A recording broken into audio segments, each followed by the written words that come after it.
जय आय खान, जय आय खान, जय जुबिंदर, जय जुबिंदर, जय कांग्रेस, जय कांग्रेस। बहुत बहुत धन्यवाद। हम आपसे दो चार बात करेंगे, उससे पहले जिस बुलंदी से आपने जय और अखौम किया है, उसी बुलंदी से इस प्रदेश के मुख्यमंत्री को एक बात कहना चाहते हैं। प्रदेश के मुख्यमंत्री घूम घूम करके धमकी दे रहे हैं कि हम केस कर देंगे, मानहानि का मुकदमा कर देंगे। अव्वल तो मान का हानि उसका होगा ना जिसका कोई इज्जत होता है, जिसका कोई मान होता है। और दूसरा, मुकदमा से डरने वाले लोग ऑलरेडी बीजेपी ज्वाइन कर चुके हैं। तो बीजेपी ज्वाइन नहीं किए, मंच पर बैठे हुए हैं, उनको मुकदमे से डर नहीं लगता है। और हेमंता जी, आप जिसके चरण पकड़ करके बैठे हुए हैं ना, जय शाह का पप्पा अमित शाह, उससे जा करके हमारा नाम पूछिएगा। हमको जब उससे डर नहीं लगता तो आपसे भी डर नहीं लगता है। मुकदमे हमने देखे हैं, जेल हमने देखा है, गिरफ्तारियां हमने देखी है, और आप कहते हैं कि हमको गिरफ्तार करने के लिए दोबारा जन्म लेना पड़ेगा। नहीं भाई, तुम्हारी गिरफ्तारी तो इसी वक्त हो जाती, इसी जन्म में हो जाती अगर तुम कांग्रेस में रहते। गिरफ्तारी से बचने के लिए ही तो तुम बीजेपी में शामिल हो गए हो। और जिसको जिसको गिरफ्तारी से डर लग रहा है, जो आसाम की जनता का पैसा चुराया है, चोरी किया है, वही लोग अपना जान बचाने के लिए जेल में जाने के डर से आज तुम्हारी पार्टी में शामिल हो गया है। और हेमंता बिश्व शर्मा कहता है कि कांग्रेस पार्टी मियां का पार्टी है। रे भाई, मेरा नाम कन्हैया है, आपका नाम क्या है सर? प्रद्युत है। आपका क्या नाम है? आपका क्या नाम है? कौशिक है। कांग्रेस पार्टी तो सबका पार्टी है।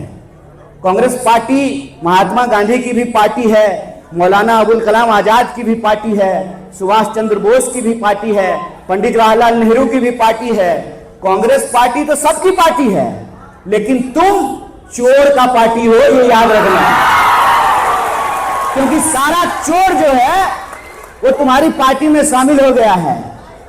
हिंदू होना, मियां होना, क्रिश्चियन होना, सिख होना, बुद्धिस्ट होना, जैन होना, इसमें कोई बुराई नहीं है।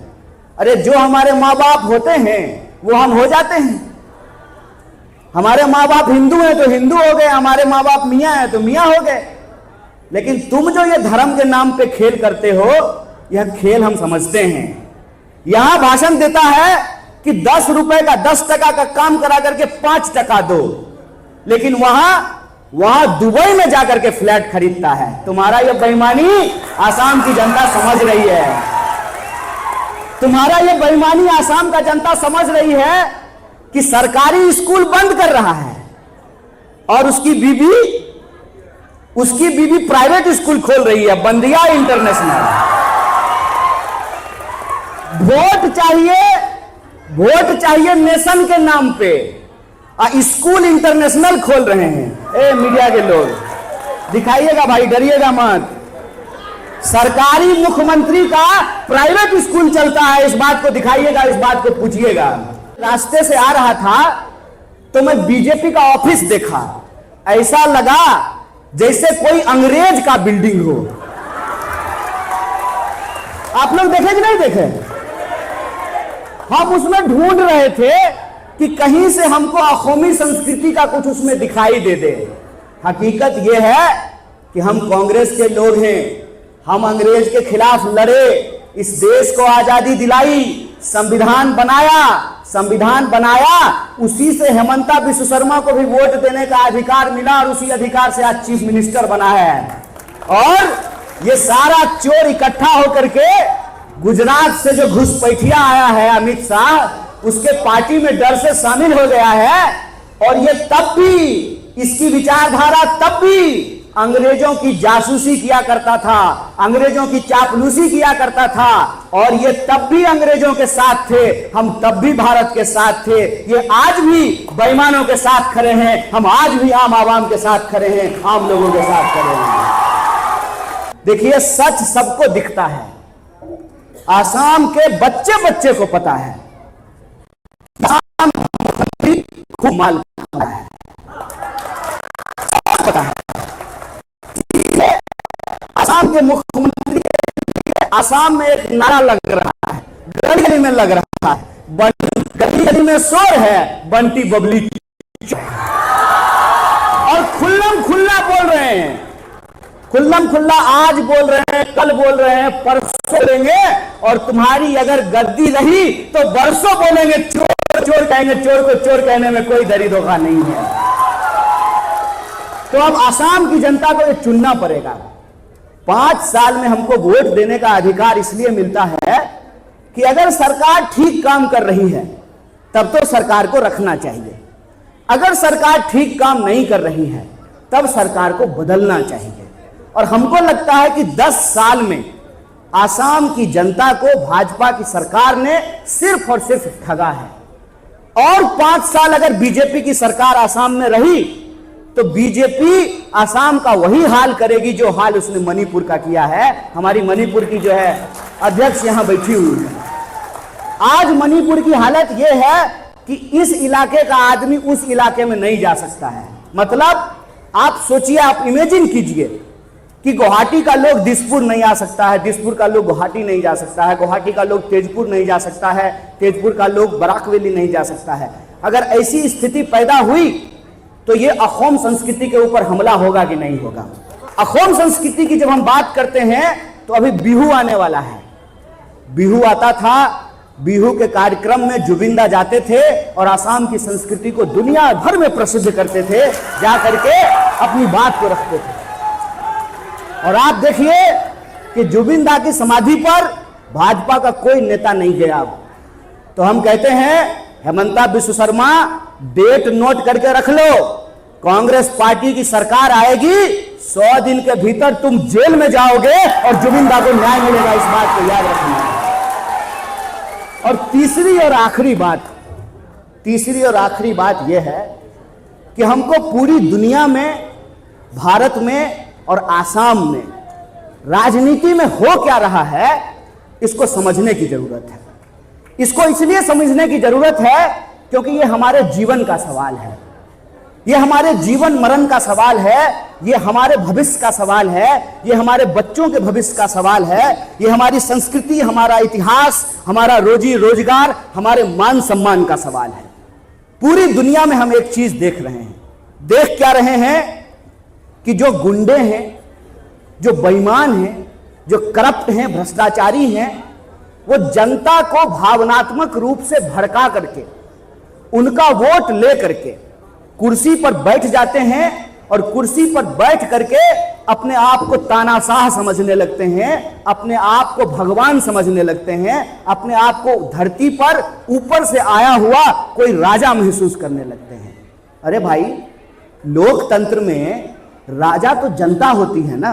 वोट दी तो आप एमएलए होंगे, जनता जिसको वोट देती है वो एमएलए होता है, और एमएलए जिसको वोट देता है वो मुख्यमंत्री होता है। लेकिन आप नेताओं की भाषा देखिए, नेताओं का जीवन देखिए, नेताओं के परिवार का जीवन देखिए। आपके बच्चों को रोजगार नहीं मिल रहा है, लेकिन अमित शाह का बेटा को क्रिकेट आता है कि नहीं आता है, वो बीसीसीआई का मालिक बनकर के बैठा हुआ है। आपके बच्चे जिस स्कूल में पढ़ेंगे उस सरकारी स्कूल को बंद कर दिया गया, और नेता लोग जो है इंटरनेशनल प्राइवेट स्कूल चला रहे हैं। आपके लिए रोजगार नहीं है, लेकिन इनके बच्चों के लिए हर जगह रोजगार है।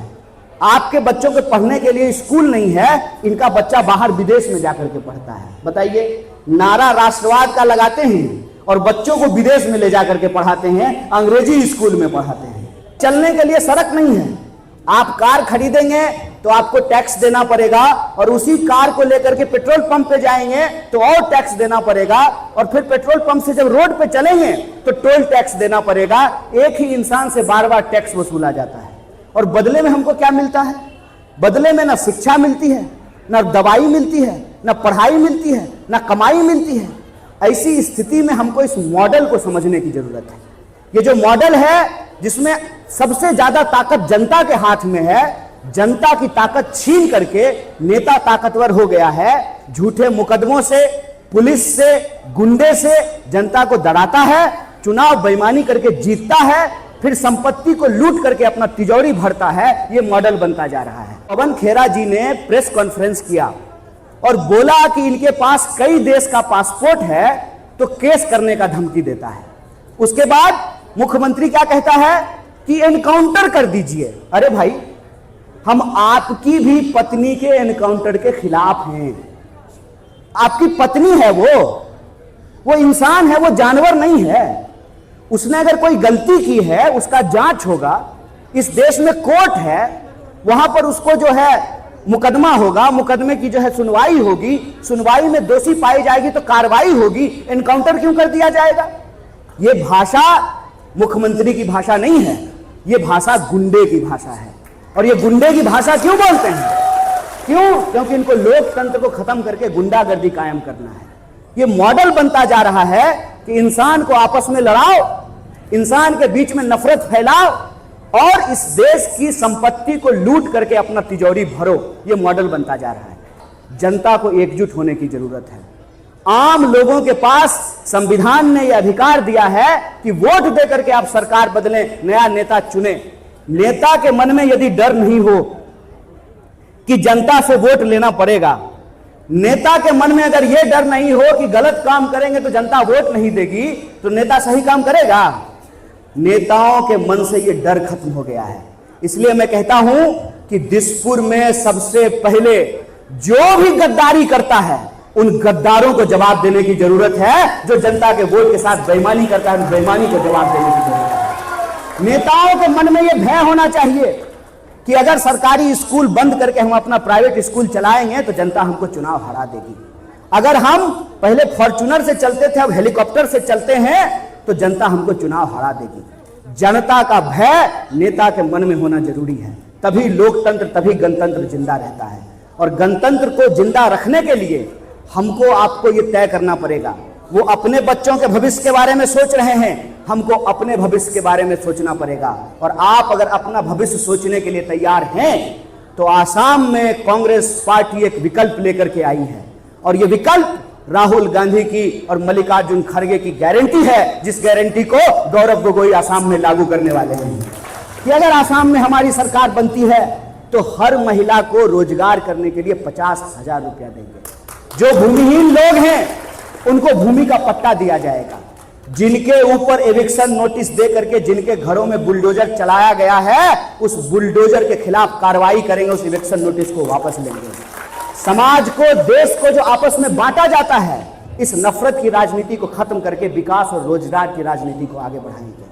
सरकारी स्कूल भी बेहतर होगा, सरकारी अस्पताल भी बेहतर होगा। जैसे नेताओं का इलाज होता है वैसे ही आम लोगों का भी इलाज होगा। 25 लाख रुपए तक का हेल्थ इंश्योरेंस देने का गारंटी कांग्रेस पार्टी ने किया है। और अगर आप आसाम में बदलाव लेकर के आए हैं तो मन में कोई धोखा नहीं होना चाहिए। आपको तय करना पड़ेगा, आपको नरेंद्र मोदी चाहिए कि राहुल गांधी चाहिए? पक्का ना?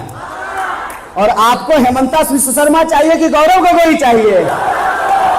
अगर आपको कांग्रेस पार्टी की सरकार चाहिए तो मेरा आपसे निवेदन है, चुनाव का आखिरी घंटा है। इस आखिरी घंटों में मैं अभी यहां से अपर आसाम जा रहा हूं, मैं लोअर आसाम गया, मैं मिडिल आसाम में था, बराक वैली में लोग प्रचार कर रहे हैं। मैं आपको बता दूं, आसाम में भीतर ही भीतर लोग यह चाहते हैं कि हेमंता बिस्व शर्मा का जो अहंकार है, इसका जो भ्रष्टाचार है, इसकी जो गुंडागर्दी है, इस गुंडागर्दी को समाप्त किया जाए और ये बंटी बबली को हरा करके इनको वापस जो है इनके घर में बिठाया जाए और इनके बेईमानी का, इनकी चोरी का इनसे हिसाब लिया जाए। आसाम की जनता बदलाव के पक्ष में है। इसीलिए ठीक है, टीवी देख लीजिएगा, ये सब भी क्या करते हैं बेचारे, नौकरी करते हैं, लेकिन इनका एग्जिट पोल पे भरोसा नहीं कीजिएगा। क्यों? क्योंकि इनके ही टीवी पे प्रचार आता है, फेयर एंड लवली लगाने से मुंह गोरा होता है। किसी का मुंह गोरा हुआ है? प्रचार में दिखने वाला हर चीज सच नहीं होता है। बड़ा बड़ा बैनर लगा करके जो हेमंता विश्व शर्मा दावा कर रहा है कि हम 100 सीट जीतेंगे, कहा है भाई ज्ञानेश गुप्ता ने तुमको पहले ही आंकड़ा दे दिया है क्या कि तुम 100 सीट जीतोगे? वो तो 9 तारीख को पता चलेगा ना, 9 तारीख को पता चलेगा कि कौन जीतेगा कौन हारेगा। असम की जनता जिसको वोट देगी वो जीतेगा, और असम की जनता अगर परिवर्तन करना चाहती है, बदलाव करना चाहती है, तो 9 तारीख को कांग्रेस पार्टी को वोट पड़ेगा। अपर असम, लोअर असम, सेंट्रल असम, हर जगह कांग्रेस पार्टी को वोट पड़ेगा। सरकार बदलेगी, और सरकार जो बनेगी वो गारंटी वाली सरकार होगी, जो अहोम संस्कृति की रक्षा करेगी, असम को मणिपुर होने से बचाएगी। ये जो नफरत की भाषा बोलने वाला मुख्यमंत्री है, उसका दांत तोड़ने का जरूरत है, इस नफरत को समाप्त करने का जरूरत है। अपने रोजी रोजगार के लिए, अपने बच्चों के भविष्य के लिए, अपने हेल्थ इंश्योरेंस के लिए, अपने स्कूल कॉलेज अस्पताल के लिए, अपनी पढ़ाई कमाई दवाई के लिए आपको कांग्रेस पार्टी को वोट देना पड़ेगा। तो 9 तारीख तक आपको इसी मजबूती से इकट्ठे रहना है, बूथ बूथ पे जाकर के प्रचार करना है। और ये याद रखना है कि ये अकेले चुनाव नहीं लड़ रही है, ये उम्मीदवार नहीं है अकेले, आप सब उम्मीदवार हैं, आप सबको चुनाव लड़ना पड़ेगा। बोलिए तैयार है? सब लोग मेहनत करेंगे, मिलकर मेहनत करेंगे, तो 9 तारीख को परिवर्तन होगा। तो 4 मई बीजेपी गई, 4 मई को बीजेपी को वापस करना है, और 100 दिन के भीतर बंटी बबली को जेल में और जुबिंदा को न्याय दिलाना है। बहुत बहुत शुक्रिया, बहुत बहुत धन्यवाद। जय अखोन, जय अखोन, जय जुबिंदा, जय कांग्रेस। खेला होवे ना, खेला होवे। बहुत बहुत धन्यवाद, बहुत बहुत शुक्रिया।